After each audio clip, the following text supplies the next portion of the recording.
10 বছর পর এক ফ্রেমের দেব শুভশ্রী ধূমকেতু দিয়ে ফিরছেন রূপালী পর্দায়, আর তাতেই তোলপাড় টালিপাড়া। মঞ্চে পুরনো সংলাপ, ইনস্টাগ্রামে আনব্লগ, প্রাক্তন স্ত্রীর পোস্ট, সব মিলিয়ে জ্বলে উঠেছে নতুন আগুন। প্রশ্ন একটাই, এ কি কেবল সিনেমা না পুরনো গল্পের নতুন শুরু?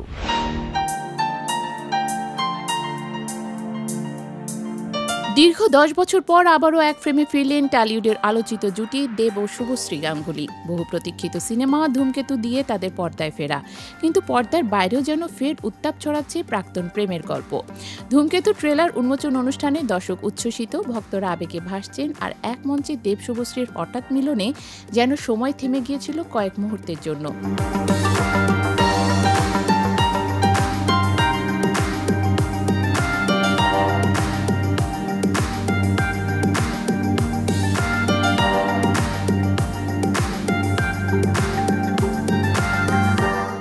ফ্রেন্ডশিপ করবে? কেন? এমনি। আমার সঙ্গে বন্ধুত্ব করবে? শুভশ্রীর প্রশ্নে দেবের কেন, আর সেই এমনি সংলাপে হল জুড়ে করতালির ঝড়। তবে অনুষ্ঠান জুড়ে শুধু ট্রেলার নয়, জমে ওঠে পুরনো স্মৃতির পুনর্জন্ম। দেব জানান, বছর 10 আগে শুভশ্রীকে ব্লক করেছিলেন সামাজিক যোগাযোগ মাধ্যমে। সেই ব্লক তালিকা থেকে আনব্লক হয়ে ফের ইনস্টাগ্রামে সংযুক্ত হন তারা। সেই মুহূর্তটিকেও ক্যামেরাবন্দি করেন শুভশ্রী নিজেই। কিন্তু এই দৃশ্যপট কেবল নস্টালজিয়ার সীমাবদ্ধ থাকেনি, শুরু হয় নতুন গুঞ্জন। আলোচনায় এসে পড়েন শুভশ্রীর স্বামী পরিচালক রাজ চক্রবর্তীও। এত বছর পর প্রাক্তন প্রেমিক প্রেমিকার এভাবে ফের মঞ্চে একত্র হওয়া কি কেবল পেশাগত, নাকি হৃদয়ের গহীন থেকে এখনো বেঁচে আছে কিছু না বলা অনুভব? আর ঠিক এমন সময় রাজ্যের প্রাক্তন স্ত্রী শতাব্দী মিত্রের একটি পোস্ট যেন আগুনে ঘি ঢালে। কিরে, কেমন লাগছে? বুকের বাদিকটা চিনচিন করছে তো? এই লেখা কি শুধুই তর্জনী উঁচিয়ে প্রাক্তনকে স্মরণ করানো, নাকি আরো কিছু?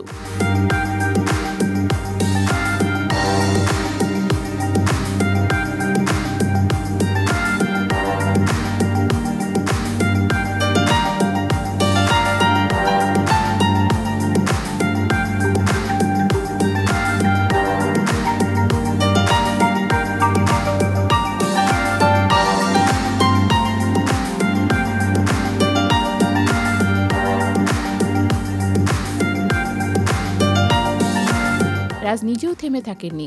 এক গণমাধ্যমকে দেওয়া সাক্ষাৎকারে তিনি বলেন, দেবের প্রাক্তন বান্ধবী শুভশ্রী আমার স্ত্রী। অতীত নিয়ে কথা বলা অপরাধ নয়, আমি সেটা সম্মান করি, ঈর্ষা করি না। কিন্তু এই কথার পেছনে কি সত্যি রয়েছে শুধুই পরিণত মনোভাব, নাকি একরাশ চেপে রাখা অস্বস্তি?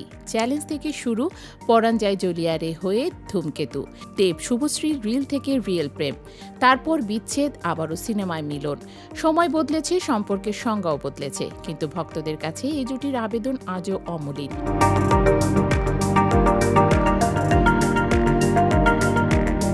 গান শোনালে আমার